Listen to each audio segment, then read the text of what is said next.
This is my dad's 1996 Ford F-250 Powerstroke diesel. Or rather, it's mine, as my dad gave this to me in early 2020.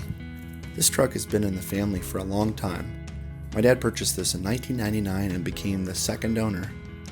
In that time, it has been used as a daily driver and a work truck. It has hauled all sorts of heavy equipment and trailers and traversed most of the western United States. The truck was a family hauler during my last couple years of high school, and I got the privilege of sitting in the tiny back of the extended cab with my sister for numerous camping trips and excursions. About 5 or 6 years ago, it started to be relegated to weekend chore duty and for hauling things that can't fit in the back of an SUV, but instead must be in a pickup bed. Truth be told, underneath the dirt, dog hair, and chip paint is a solid truck that could use a bit of cosmetic love. After 275,000 miles, it's impressive how few major issues it has, which is a testament to the body and the power plant. I've been itching for a project vehicle to fix up, to make new again, while putting my own touch on with a few modifications so that it can be comfortable and functional for years to come. It's hard to tell, but the odometer says 275,000 miles. The interior was dirty to begin with, and it's also clear that the headliner needs new adhesive. The first order of business was to clean out the interior, including removing the seats to get at all of the carpet areas that are otherwise difficult to get into. Getting all of the dirt out of the carpet, especially in areas that were at the edges of trim and brackets, was incredibly difficult. It made me question whether this could be brought back to life.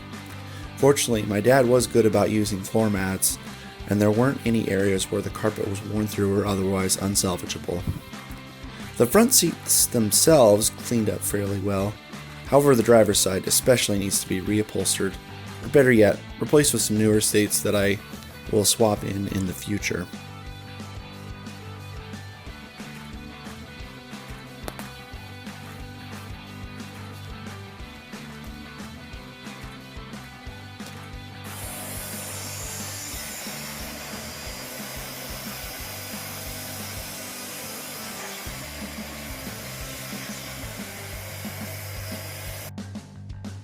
Four-wheel drive shifter boot is a common place for dirt and hair to accumulate. Removing the trim out the doors made it much easier to get at the dirt and grime that had built up at the edges of where the carpet met the trim piece.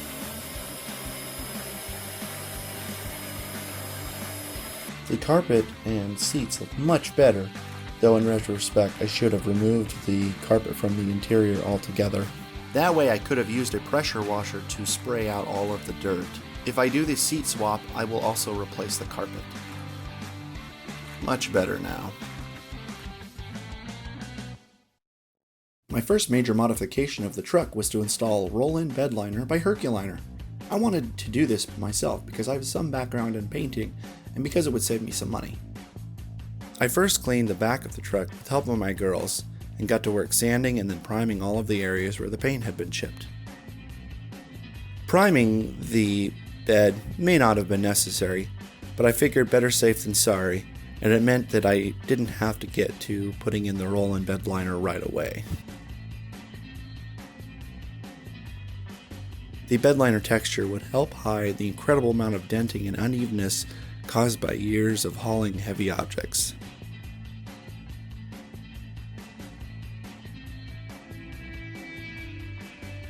The Herculiner kit comes with one disposable paintbrush and 2 rollers and a gallon can of the bed liner.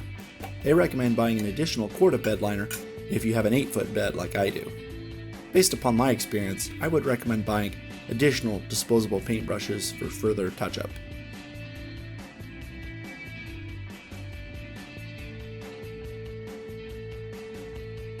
Per the instructions, it's important to thoroughly stir the bed liner as the rubber granules like to stick to the bottom of the can. They recommend using a power stir, but I had decent luck using a regular paint stir stick. The key is to not make a mess and to get it as evenly mixed as possible.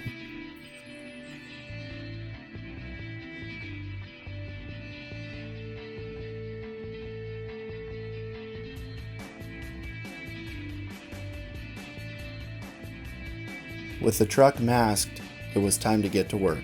I started off with the edges in the other areas that were tougher for the rollers to get. It's important to note that the roller gives much better coverage.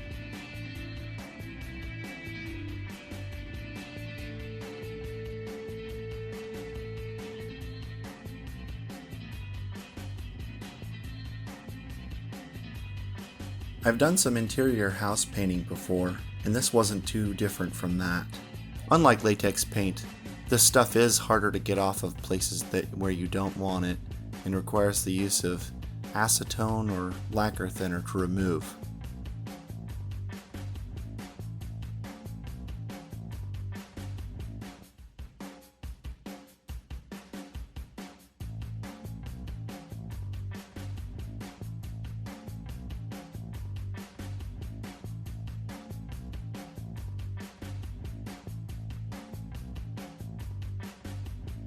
Throughout the process, I found myself constantly stirring the bed liner in the paint tray and in the gallon can and quart.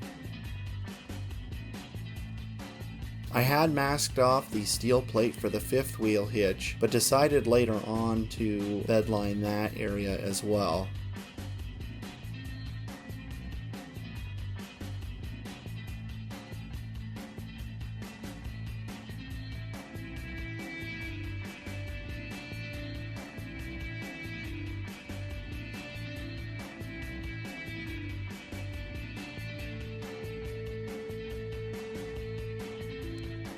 Putting on the first coat took less than an hour and left me with only about a quarter of the can. Despite what the instructions say, I found that you had to wait much longer than the 2 to 4 hours between coats. I painted my first coat late morning and the second coat in the evening as it was getting dark.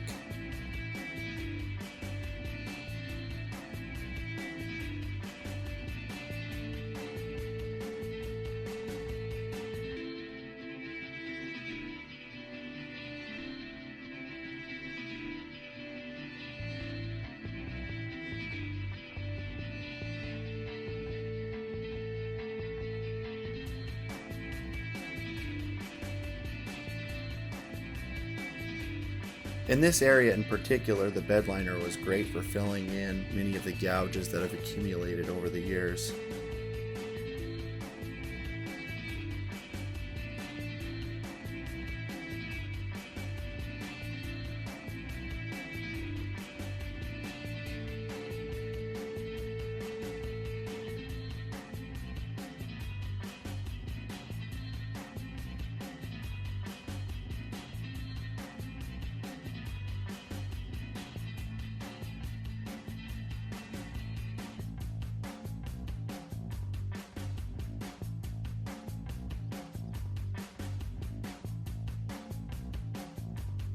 I opted not to bedline the tailgate because it's already protected by this diamond plate cover, and because I intend to replace it since it's severely bent.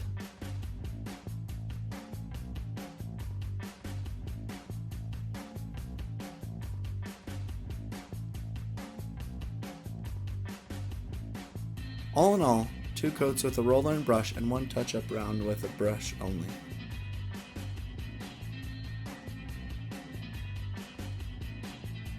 I'm really pleased with the results and think that it will hold up well to future abuse.